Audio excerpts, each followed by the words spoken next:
long before almost anyone else. And so he was working on AI search in 2018. I thought, oh, that'd be an interesting company. So, one, Inflection, Reid Hoffman's company going for, kind of the chatbot market, which seemed the most central market. And, the second company, an underdog no one had really heard of, they raised only a few $1 million, taking on Google. Right? I mean, there's no bigger company, tech company in Silicon Valley than Google. And then the third company, Runway, I thought they were really interesting. They were also outsiders. There were three artists who got involved in the mid-2010s in doing text to video.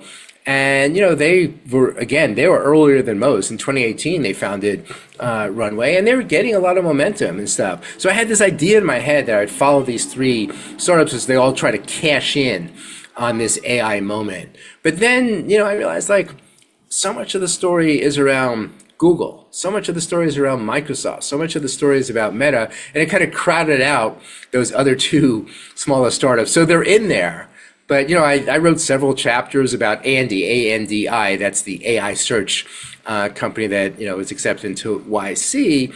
But, I ended up publishing a few paragraphs about them instead of a few chapters about them. Runway, there's only a couple of lines in the book about Runway. I ended up, doing a spit out and doing an article for The Information about Runway. But, whenever you write a book, I kind of write long. I have that story in my head, and I put it on, I commit it to paper, to the screen and stuff. But I always write long. Every book that was my 11th book.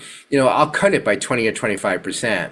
This book, I tried to avoid that as much as possible. So I ended up not writing the Runway chapters because it took me 6 months to realize oh, okay, I have to devote a lot more attention to Google and Microsoft than I originally thought. There's so much interesting history that, at the beginning of the book, I kind of do a quick run through